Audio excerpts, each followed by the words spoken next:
Hey everyone, it's time to start the week 2 assignment. This one is all about data.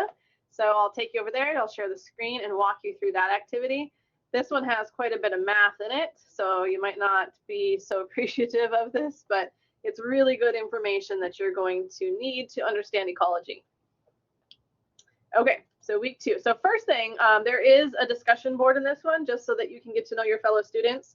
And it's pretty lightweight. We're just talking about, some ways that you have interacted with nature in the past. So something that was interesting that you've seen before, or something that, have you seen a very rare animal or bird or plant or something like that? Just share something, and there are more details in there.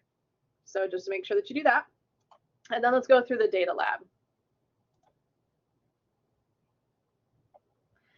Okay, so the purpose of this assignment is to help you understand data, and we're going to learn about the difference between samples and populations in ecological research. We talk about those a lot in ecological research, samples and populations and estimating those things. Learn how to run basic statistics to analyze data, and don't worry if statistics scare you. I'm going to walk you through it step by step, and we're just doing very basic level stuff. And then we're going to compare a couple of very small data sets using those basic statistics that we've learned in this assignment. Okay, so throughout this, I have videos that will help introduce you to these concepts, because this is definitely more difficult than last assignment. So make sure you watch these videos before you proceed. They're going to help you quite a bit. And then you can answer the questions that come after the video.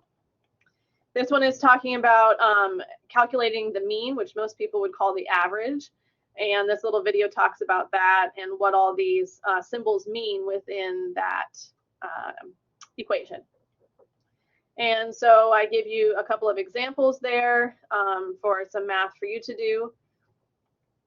And then we look at median and mode, and those are two different units that we can look at with our data set that will tell us not the average, but rather the numbers that appear most often.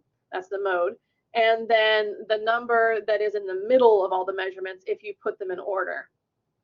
Okay, so those can tell us a little bit about our data.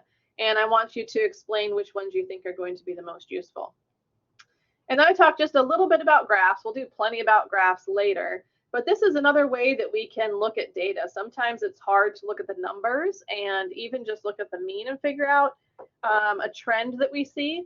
But when we look at a graph, we can see much more easily a visual representation of that. So these are tree heights in feet, and you can see that we have quite a few clustered towards the upper range, but I want your feedback on what you think about that and if it's easier to look at it in a graph compared to looking at numbers in a list.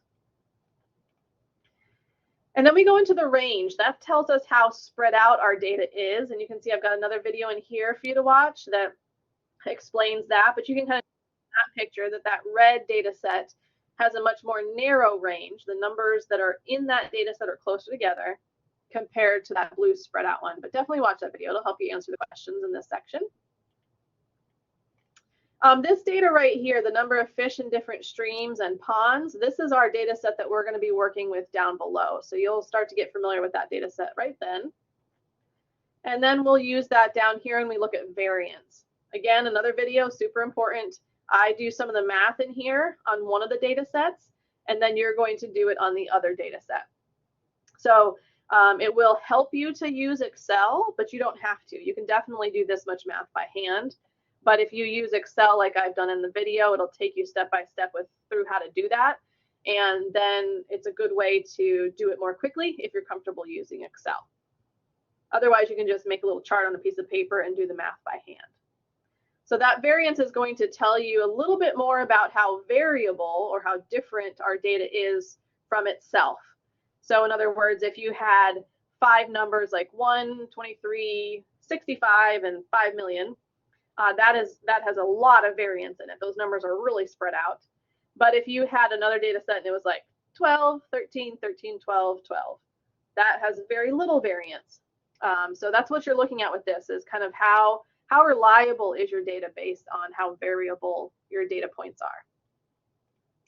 This next one takes that same concept one step further, and this is really the statistics part when you're figuring out standard deviation and standard error. So those two things are going to help us take that variation that we just discussed and then take it one step further and say, well, how deviated from the normal is our data? So you would expect the variance and the standard deviation to be similarly large or similarly small within one data set, but this takes us one step further to understanding that. And then the standard error is like, well, how sure are we of our answer?